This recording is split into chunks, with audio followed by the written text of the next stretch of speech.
Всем привет! Очень часто дизайнеры добавляют капюшон в костюм своего персонажа. В итоге голова или лицо персонажа становятся частично или полностью скрытыми. Но теперь в образе появляется какая-то загадочность. Разве мы можем забыть или не заметить такого героя? Меня зовут Полина. Сегодня я расскажу вам, как сшить эффектный капюшон для вашего костюма. Обещаю, будет очень интересно. Сперва поговорим о том, куда будет пришиваться капюшон. Допустим, мы уже сшили плащ. При крое мы отталкиваемся от размера его горловины. Когда я шью плащ с капюшоном, то спереди делаю линию горловины немного более прямой. Это не обязательно, но так мы обеспечим более плавный переход от капюшона к плащу. Измерим длину горловины от середины спины до середины переда. У меня получилось 25 сантиметров, но для верхней одежды, скорее всего, будет больше. Сделаем выкройку, она очень простая. Сперва нарисуем прямой угол и отметим вверх 4-5 сантиметров на свободу движения. И далее отметим размер нашей горловины, то есть 25 сантиметров от этой точки до основания прямоугольника. Теперь отложим вверх высоту капюшона. Если он будет плотно прилегать, то его высота будет около 30 сантиметров. Я выбрала более свободный вариант длиной 40 сантиметров, но если нужно, чтобы капюшон был побольше и лежал на плечах, то откладывайте большее расстояние. Здесь все решает примерка. Я даю лишь примерные цифры.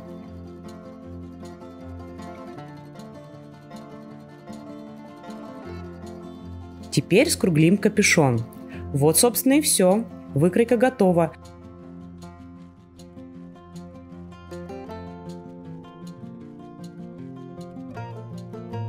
Единственный момент.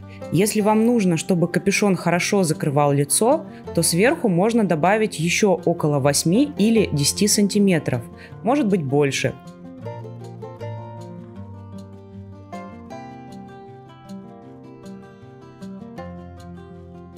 Тогда передний срез немного сдвинется, при этом линию рельефа лучше немного опустить. Это можно сделать на глаз.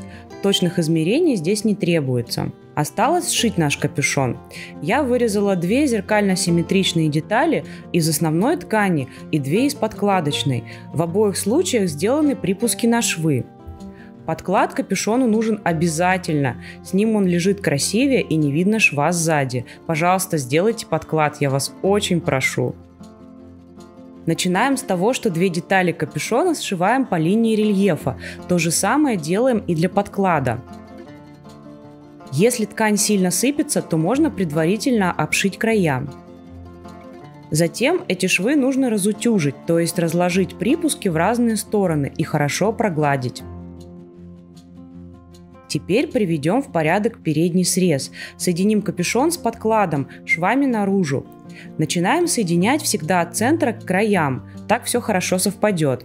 Можно просто сколоть булавками, а можно приметать. Я просто скалываю и прострачиваю.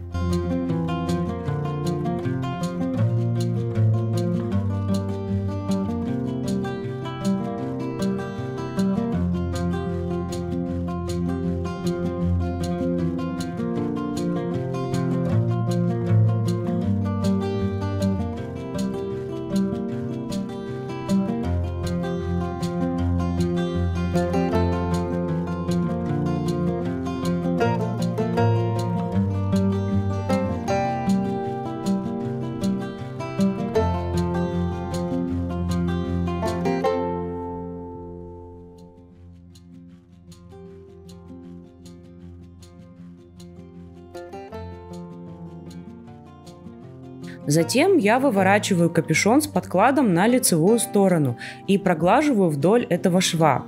Важный момент.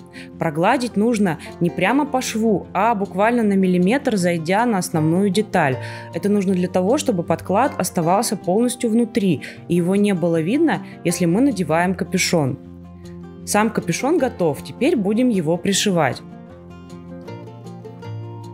Чтобы было удобнее, сейчас лучше подогнуть низ капюшона и приметать.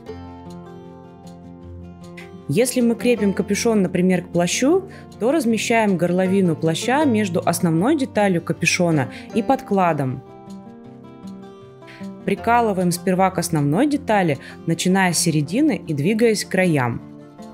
Здесь самое главное – это все аккуратно совместить, чтобы не было никаких складок.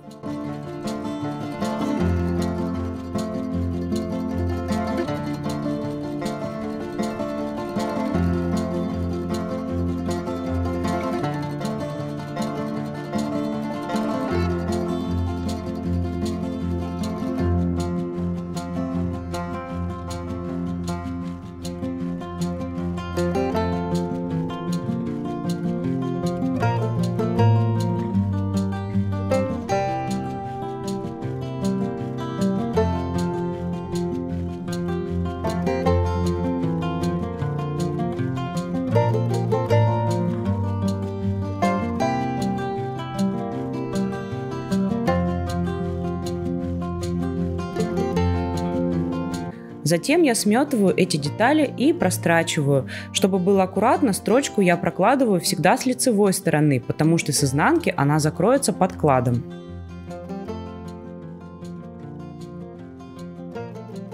Теперь осталось пришить подклад.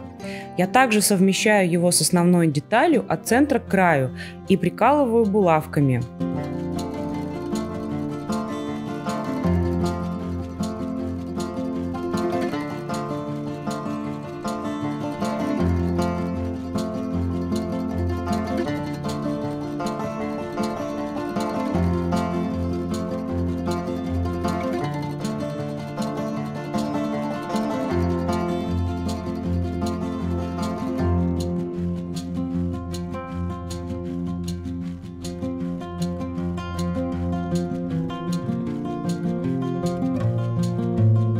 Теперь можно прострочить на машинке, но я предпочитаю закрепить вручную потайным швом. Его фишка заключается в том, что мы не протыкаем иголку насквозь, только слегка захватываем ткань. Таким образом, с обратной стороны этого шва будет не видно. Деталь подклада заводим немного за шов, который прокладывали с лицевой стороны, чтобы он полностью закрылся.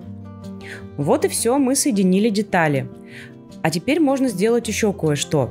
Чтобы капюшон хорошо держал форму, лучше проложить строчку вдоль переднего шва. Это можно делать только после того, как капюшон полностью пришит к плащу. Вот как у меня получилось.